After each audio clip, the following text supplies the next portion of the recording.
everybody, so new review for you guys there talking about the upcoming horror film Countdown. So Countdown's pretty much like the only theatrical horror movie coming out before Halloween, which is kind of upsetting as a horror fan because I expect much more scary titles around this time of year, and this is pretty much it.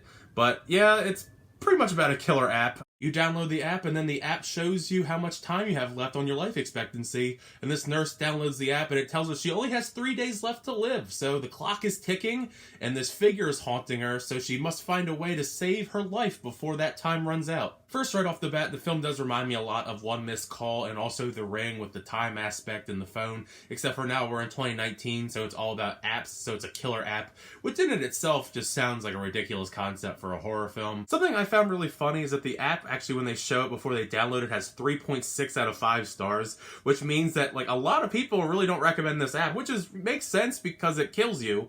It makes you wonder what the user reviews are like if they actually had them, because nobody reads them. Nobody also read the terms of agreement, which is a main plot point actually later on, which just shows you how ridiculous of a concept this storyline is, that you know they go back and read the user agreement that they agreed to before they realize they downloaded this app that kills you. Unfortunately, the film does do a lot of the very annoying horror movie tropes, loads and loads of jump scares. I would say probably about 98% of the film is jump scares. And they're not really well crafted jump scares either. They're the kind of jump scares you see all the time in many horror movies where just something comes out of nowhere and just jumps out of the corner and scares you, and it's not even really that scary. None of the like creepy creature aspects you want to say are really that well done. Even the phone gets in on the jump scares, I would say, because there's a lot of like screaming and all that coming from the phone itself when they get notifications to let them know how much time they have left, or if they do something wrong, if they broke the terms of the app's agreement.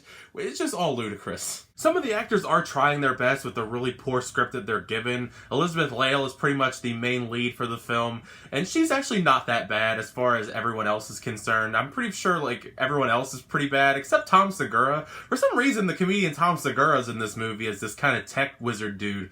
And it's just really random. Like, why is Tom Segura in this movie? Like, what is he doing in this? I wasn't expecting that much from the characters in this film about a killer app, but the characters and the decisions they make, I mean, I get you have to, you know, play along with some characters being really dumb and just get the body count going and stuff like that, but some of the stuff that people in this movie do are really dumb. Especially once they find out the thing that's killing them, because there is another stereotypical thing where they all get together and find out what it is. They do the research scene to find out what they can try and do and stop it, which is another huge horror movie trope you see in a lot of horror movies these days. Just go and investigate everything. They find everything weird and they just go investigate with their flashlight on their phone while they have all this time ticking away because they're gonna die soon, and they're gonna go investigate this really creepy door that just opened. It's just ludicrous. Like, if one time they're in a bathroom and they just see this really crazy creepy thing in the background, and the dude refuses to leave the bathroom. He just chooses to stick around and get jump scared. Most of the problems really bog down to the script. The characters aren't very well written. The scares are all generic jump scares.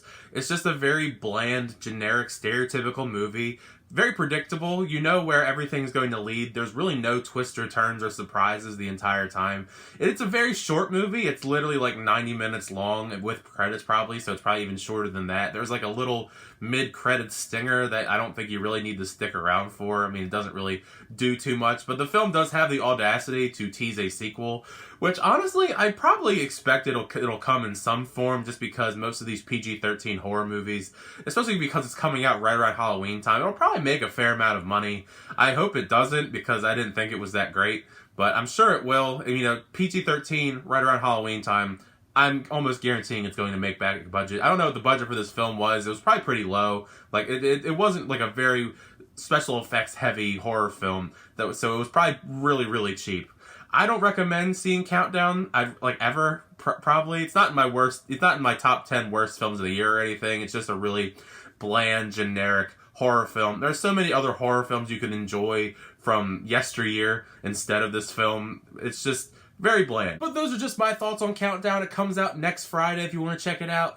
Let me know in the comment section down below when you see the film. Did you like it? Did you not like it? Also, what is your favorite go-to horror film around this time of year? Because there's probably so many different choices to choose from. Like I said, get a discussion going in the comments. You know, like talk about all things movies here. Thank you as always for checking out my reviews. You know, I appreciate it. If you enjoyed it, make sure you give it a like. Hit that subscribe button if you keep getting my reviews, channel reactions, unboxings, and more. Until next time, I'll see you guys later.